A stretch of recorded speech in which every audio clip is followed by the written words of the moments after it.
Ben, écoutez, on va passer un très bon moment. Nous tous, on sait. Hein. Bien sûr. On sait. On sait. On va passer un très, très bon moment. Monsieur Marcel, peut-être. un peu de traumatisme. Bon, je crois qu'on commence pas s'habituer. Hein. On est sûr que Monsieur Marcel Teuil ne sera pas sur ce plateau sans qu'il y ait un traumatisme causé et un autre ôté. C'est ça le problème. Vous ôtez et vous en causez. Ce qui fait que vous devenez un peu, nous devenons addicts à vous. Parce que voilà, vous nous guérissez.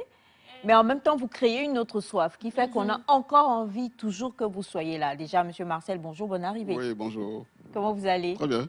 Ah, vous connaissez la coqueluche?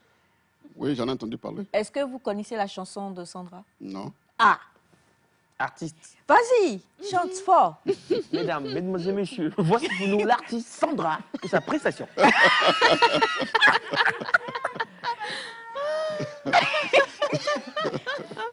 On dit, les parents, vaccinez vos enfants, la diphtérie, la poliomyélite, Souba. la rougeole et la coqueluche sont dangereux pour nos enfants. Moi, j'ai appris ça à l'école. Et ça fait des années. Bien sûr, mais tu as tout gardé. Oh, quel amour. Vous voyez, Monsieur Marcel, ça, par exemple, dans notre système éducatif, comment ça se fait que nous tous, on ne connaisse pas cette chanson-là? Il va falloir qu'on fasse un petit saut au ministère de la Santé. Des recherches, actions. C'est de produire un recueil de ces genres de chansons, les mettre à la disposition des écoles de formation des enseignants.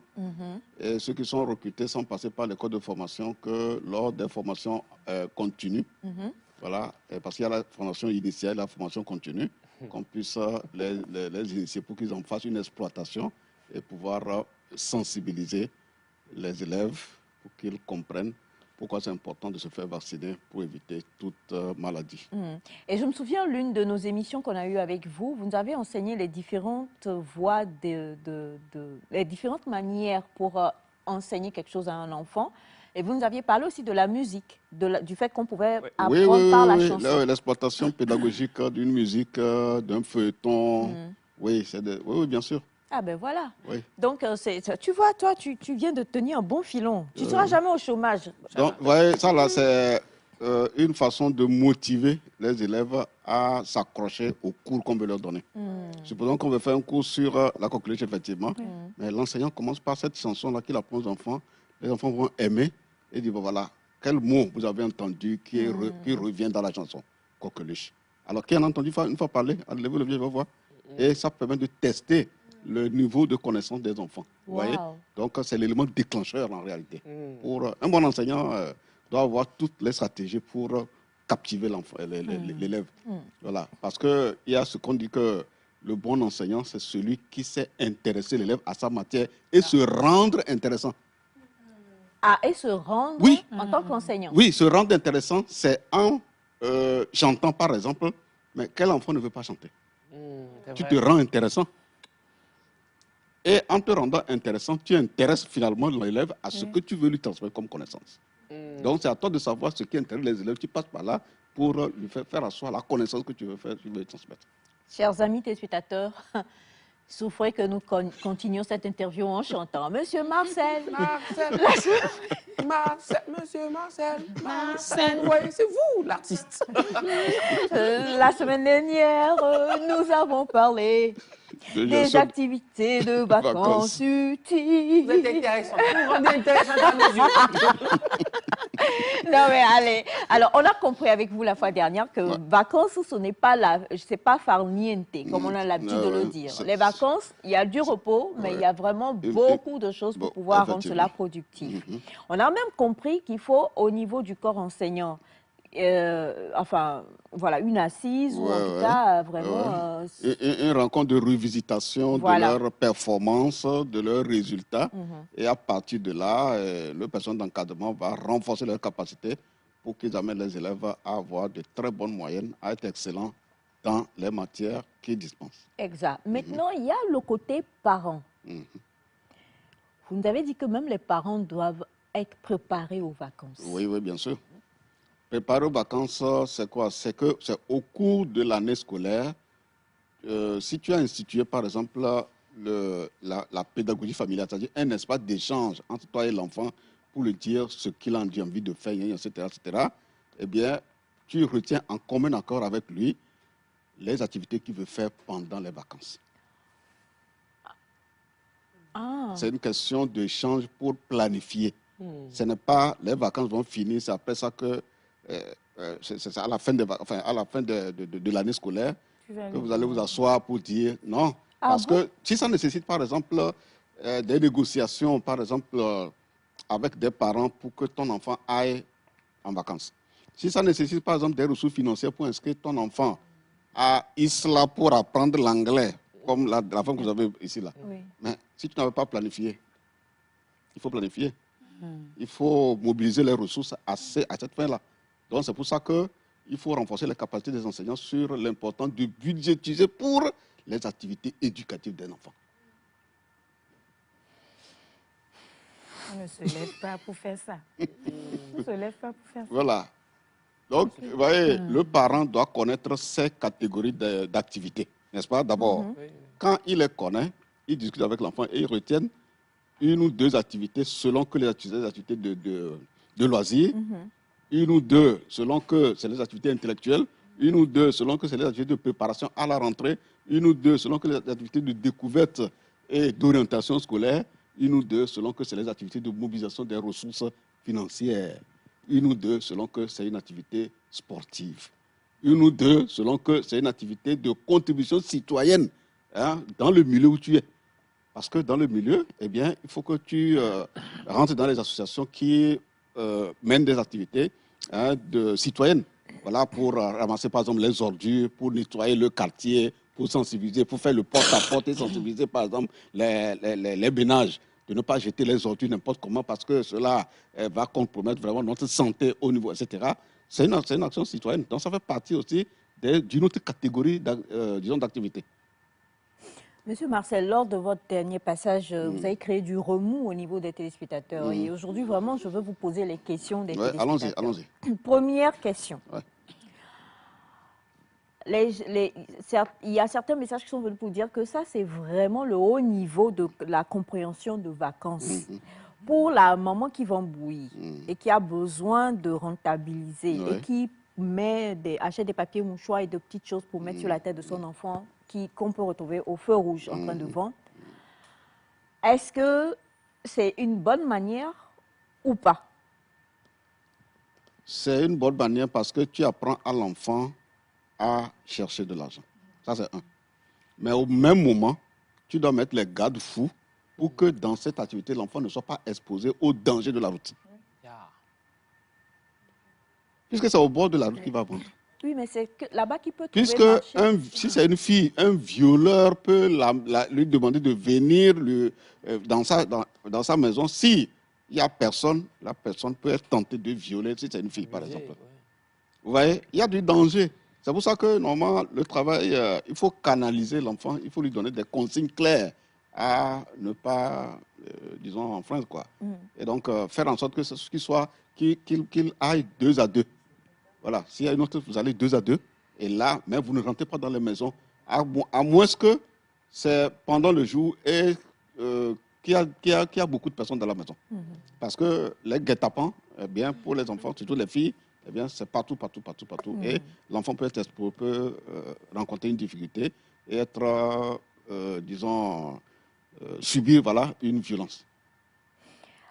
Une autre question qui est venue aussi, on en avait discuté déjà avec notre coach sur le plateau et puis ça c'est revenu, donc on aimerait avoir votre apport aussi. Il y a des parents qui disent, qu'est-ce que vous pensez du fait de ce qu'on fait, ces échanges, qu'on envoie l'enfant dans un autre pays, chez un oncle ou quelque part où l'enfant forcément ne reçoit pas le même style d'éducation que ce à quoi il est habitué. Si l'enfant a un niveau plus ou moins de maturité, il faut que...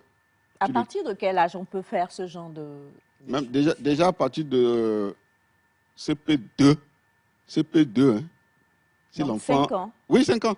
Si l'enfant est bien éduqué et puis il est squatté à son parent, il y a beaucoup de discussions. C'est pourquoi l'espace d'échange de discussion, c'est quelque chose de fondamental. C'est une autre école, l'école de la maison, ça.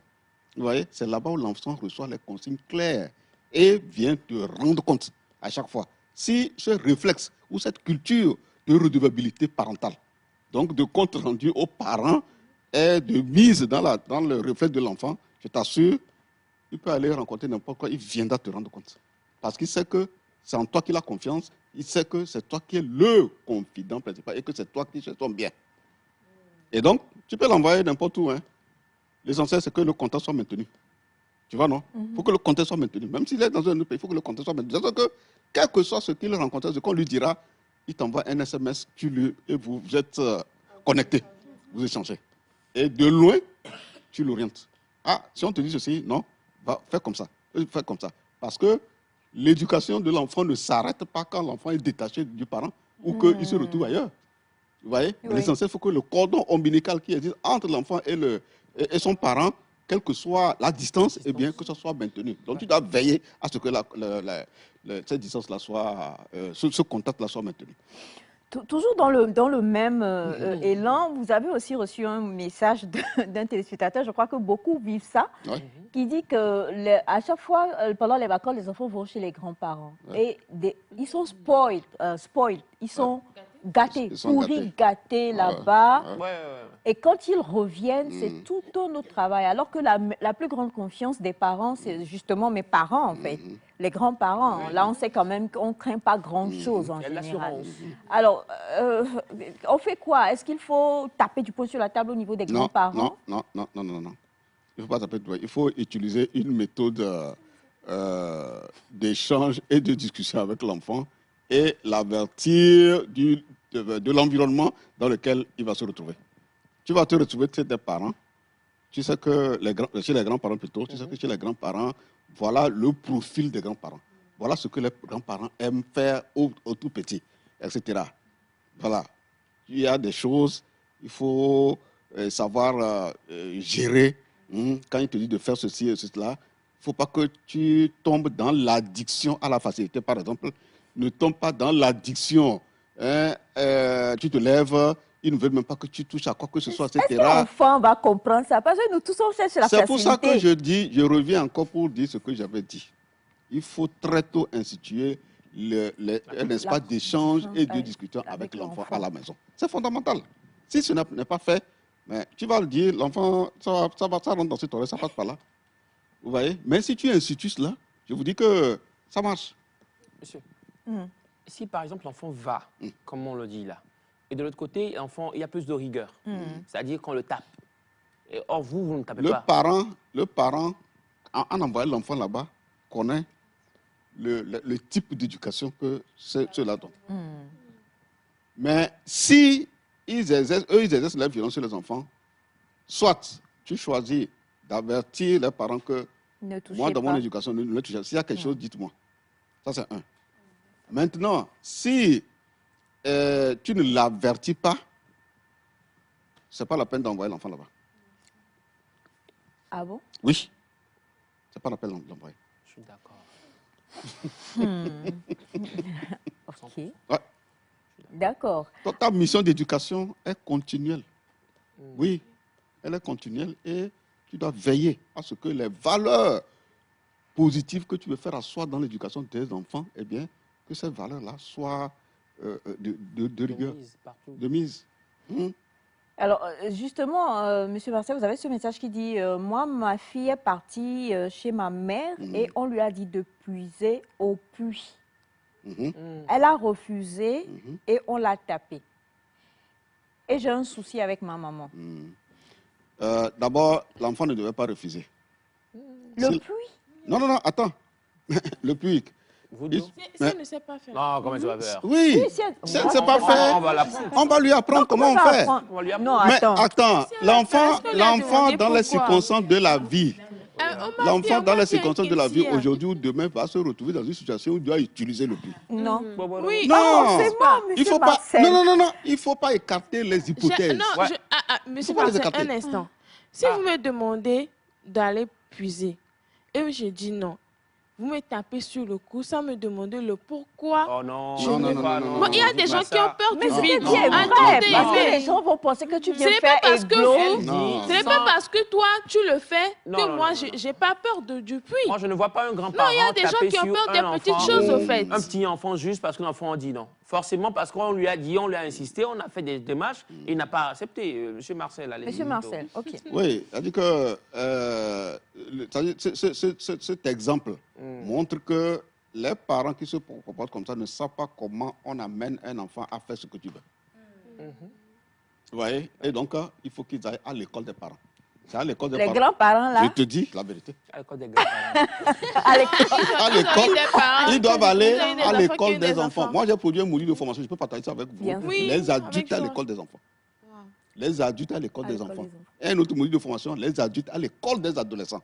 Aujourd'hui, vous allez voir les parents ou les adultes, ils incriminent les jeunes. Ouais. Oh, cette jeunesse-là, franchement, gna, gna, gna, etc. Comment on prend la jeunesse du bon côté pour que cette jeunesse-là fasse ce que nous voulons? Mais il y a de la pédagogie. Il y a une méthode, il y a une manière de faire. Mais si toi-même, tu ne connais pas ça, eh ben, tu vas incriminer les jeunes. Donc, comment les La- grands-parents là feraient avec cet enfant? Avec exemple. en fait, il ne devait pas imposer tout de suite parce que l'enfant n'a pas l'habitude de le faire. C'était d'abord de lui poser la question, est-ce que tu as une fois puisé de l'eau dans un puits? Et tu lui fais comprendre que c'est un jeu. Tu lui fais comprendre que c'est un jeu. Tu sais, Ah viens, ouais? je vais te montrer comment ça se fait. Et toi-même, tu l'inities. Je vais te montrer, tu vois, c'est très intéressant. Et puis, ça fait un peu de sport, hein, vous voyez. Tu tires la corde, tu tires un peu, tu te reposes, tu tires un peu, tu te reposes. Est-ce que ce n'est pas merveilleux de savoir que tu as réussi à sortir de l'eau du puits? Oui, c'est intéressant, en fait. Oui, Sandra. Monsieur Marcel, chapeau. Oui. C'est vrai, le vieux nous a laissé un gaz, mais on a dit on ne va pas utiliser le gaz. On était Au feu de bois. au feu de bois. Ah oui? C'est vrai, ça brûlait les yeux, mais j'ai dit, Ben apprenez justement, on ça ne sait brûle jamais. les yeux. Exactement. Oui, on nous a L'enfant déposé va le se gaz, retrouver dans mais une situation où il doit s'adapte. utiliser tout ça. C'est un jeu On là. s'adapte. À Caso. Il va se retrouver dans une situation où il doit... Akazo, Oui, Akazo. Et c'est là où ça. tu ne l'as pas Loïc initié. a compris Ça veut dire que tu ne l'as pas préparé à toute éventualité. C'est ça. Oui. Le rôle du parent, c'est de préparer l'enfant à toute Mais éventualité. monsieur Marcel, il y a des enfants qui vivront jamais ça. Il va le vivre. Tu ne peux pas madame garantir. Aïcha. Tu ne peux pas Madame Aïcha, garantir que pardon. l'enfant Non, ne monsieur vivra pas. Marcel. Tu ne peux pas garantir. Monsieur Marcel, Est-ce il y a que tu des connais, enfants- tu sais ce que demain sera fait? Oh oh. Non, mais peut-être. 30 minutes. Non, 28 non, minutes. Bachanaï, ça c'est trop, ça c'est camp. Ça c'est un camp. ça, c'est pas facile. J'appelle monsieur Marcel faut- Bachana. Il Monsieur faut Marcel. supposer que... Oui. Oui. Il faut Non. mettre les hypothèses que l'enfant peut C'est se vrai retrouver qu'on dans dit cette tout laisse. Mais des fois, il y a des gens tout laissent pas. Tout laisse. Non. Dans la vie, tout laisse. Non, monsieur Marcel, oui, parce qu'il y a des parents Ouais. qui disent je ne veux même pas que mon enfant vive ça. Quand tu ne seras pas là un jour, là, est-ce que tu sais la Comment situation dans tu laquelle ne l'enfant va sauras se retrouver? pas. Le maïs. Prépare on l'enfant tout à ça toute là-bas. Quand il va au éventualité. camping. Prépare l'enfant tout ça. à toute éventualité. D'où le principe des colonies où on les emmène justement sûr. à vivre. Mais bien sûr, prépare l'enfant à toute éventualité. Je suis d'accord. Ah, vous Si savez tu commets tellement ça, serait une erreur grave que tu ne prépares pas l'enfant à toute éventualité. Tu peux être très riche. Hein. En vacances, dis à l'enfant que tu vas porter ton gilet, tu trouves l'eau quelque part et tu laves les boutons des gens, on va te payer. Toi, tu as les moyens. Hein. L'enfant même peut vivre dans un climatiseur, chambre climatisée. Mais initie-le à cette activité. Tu n'as jamais vu des gens qui étaient très riches et Oui. du jour au lendemain, Oui, c'est la vrai. situation a changé. Oui, c'est vrai. Oui. Prépare l'enfant, c'est la clé et l'objectif final de l'éducation. Oui. Préparer l'enfant à toute éventualité. C'est cela. Alors, bonjour à vous tous, Nectar. Monsieur Marcel est un... C'est une bibliothèque vivante. Jésus de... Vous êtes un... On dit que vous êtes un Jésus de l'éducation. Jésus de l'éducation. Êtes-vous prêt pour la crucifixion? Non. Alors, la question par rapport à ceux qui emmènent leurs enfants au travail. Est-ce que c'est bien? Dans leurs différents ouais, en lieux fait, de... c'est de leur expliquer qu'il y a le travail bienfaisant et le travail qui pose un problème au niveau de l'épanouissement de l'enfant. Et il y a un travail malsain aussi. Oui, quand tu as une fille, hein, tu lui demandes d'aller faire le travail du cerf pour t'apporter de l'argent. Ce n'est pas un travail. Oui, c'est malheureux. Est-ce que ça ne détruit pas l'enfant? Ça détruit. Est-ce que ce n'est pas un travail malsain? Oui. Très bien. Prohibé même pas la loi. Oui. Oui, bien sûr. Très bien. Ça, c'est un type de travail. Maintenant, quand l'enfant n'a pas l'âge de porter de l'eau, d'une quantité d'eau sur la tête, parce que son organisme, sa colonne vertébrale ne peut pas supporter, et tu lui imposes cela. C'est un travail, mais c'est un travail qui va détruire l'enfant. Maintenant, si tu es cultivateur, tu demandes à ton enfant de venir au champ et tu lui montres qu'il n'a qu'à faire ce qu'il peut faire. Si c'est sacré là, fais ce que tu fais et puis tu te reposes. Mais tu es en train de lui montrer que la réussite est au bout de l'effort. Tu es en train de lui montrer l'effort, mais tu ne lui imposes pas pour que ça soit une pénibilité pour l'enfant. Ok. Vous voyez? C'est ça. Quand tu demandes à ton enfant de laisser l'école pour aller faire extraction, soit de l'or, en tout cas, tout ce que Dans nous les voyons mines. dans les mines, avec tous les risques auxquels l'enfant est exposé, contre même les lois du pays. Bien sûr. Toi-même, là, tu t'exposes à des lois, parce que si quelque chose arrive à cet enfant, on prend cette loi et puis tu vas te retrouver quelque part. Voilà, c'est un travail, mais c'est un Mais travail. mécanique, qui n'est couture, pas- tout ça, Exactement. je pense qu'on peut. C'est ça. Donc, c'est pour ça qu'il y a le code du travail et donc il y a le code de l'enfant aussi, avec ces articles qui montrent quel type de travail l'enfant peut faire, quelle est la nature du travail que tu peux demander à l'enfant et de quelle façon tu vas lui demander en l'initiant pour qu'il apprenne à faire, simplement. Vous avez reçu une question et, et je voudrais que vous interveniez dessus. La personne dit, est-ce bien pour un papa d'aller en boîte avec son enfant de 15 ans pendant les vacances? Armand, tu fais non, Avis pourquoi?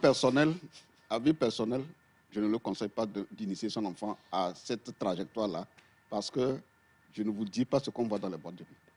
Moi, je suis allé juste une fois. Et monsieur Marcel? Non, je n'ai pas fini. Ah, d'accord. C'est dans un film. Oh, c'est toi qui as donné les catégories d'activité la dernière fois. Non? Oui. Activité de découverte. Des non? découvertes. J'ai Ah. entendu parler, je voulais aller voir. Ah. Et j'ai payé le ticket. Je suis resté dans le coin et j'ai vu des énormités. Et j'ai vu vraiment un spectacle affreux. Dans les tenues, la manière de danser, comment on vient, ceux qui ont les sous là, ils viennent chercher les filles. Dès qu'ils finissent de danser, allez, on transporte, on s'en va avec ce que nous connaissons, que ça va passer. Quand j'ai vu ça, j'ai dit non, ça. Donc, moi, je ne conseille pas d'amener l'enfant. Il faut danser dans ta chambre avec l'enfant. Mais monsieur Marcel. Vous mettez de la musique et viens, on danse dans la chambre. Oui? Mais c'est- Non, je suis sérieux. Transformez votre chambre en boîte de nuit. N'envoie pas ton enfant dans des milieux qui vont, disons, détruire les valeurs positives que tu as fait asseoir dans la vie de l'enfant. D'accord. Oui, ne l'envoie pas dans ce voie-là, non. Sur le même... alors, est-ce qu'on peut être à la maison et boire avec son enfant? Ok, quand tu dis boire, c'est pas l'alcool. Si. Boire, oui, mais pas l'alcool. Non, non, non. Faut pas. Enfant de quoi, 15 ans Quel que soit boire l'âge de l'enfant, quel que Bien soit aimé. l'âge de l'enfant, buvez n'amenez pas l'enfant à aimer boire l'alcool. Parce que aujourd'hui, qu'est-ce qui décime la jeunesse aujourd'hui? L'alcool. C'est l'alcool, l'addiction à l'alcool, la drogue, le sexe, etc. Alors, vous allez, qu'est-ce que les surveillants, les chefs d'établissement vivent? Il suffit seulement qu'il y ait un petit cabaret à côté de l'école, en récréation. Même, quelquefois, ce n'est même pas la récréation. Hein. Il fait semblant comme il va au petit coin. Il se retrouve dans le cabaret, c'est pour boire. Mais un enfant, un élève qui mène une vie comme ça, là, quel est son avenir scolaire et professionnel de demain? Avenir hypothéqué. Même quand il va commencer par gagner de l'argent, tout son argent ira là-bas. Il va rentrer dans les clubs de boire, les clubs de je ne sais quoi. Vous voyez? Donc, voilà, il faut lui donner du jus de fruits. Ou de l'eau même. De Voltique, buvez Voltique. Voilà, c'est ça. Alors, on n'en finira pas parce que c'est tellement vaste et on sait que cette semaine, ça sera un peu compliqué, mais on va encore vous retrouver dès que Y a vous pas de serez souci. là parce qu'on doit parler de toutes les activités positives des vacances. ok. Comprenons que les vacances, ce n'est pas que dormir, sortir, manger ou boire. Quoique cette histoire d'aller au puits là, monsieur Marcel, On reviendra dessus. on reviendra dessus. Mais c'est toujours un plaisir énorme. Merci infiniment encore d'être passé aujourd'hui Merci à sur le vous, plateau, ouais. monsieur Marcel. Merci à Et vous. merci à vous tous, très chers amis téléspectateurs, d'être restés en notre compagnie. Demain, on va parler de la colonie et de ce que ça représente dans la vie d'un jeune. D'ici là, portez-vous bien, restez sur la chaîne Mère. Bye bye.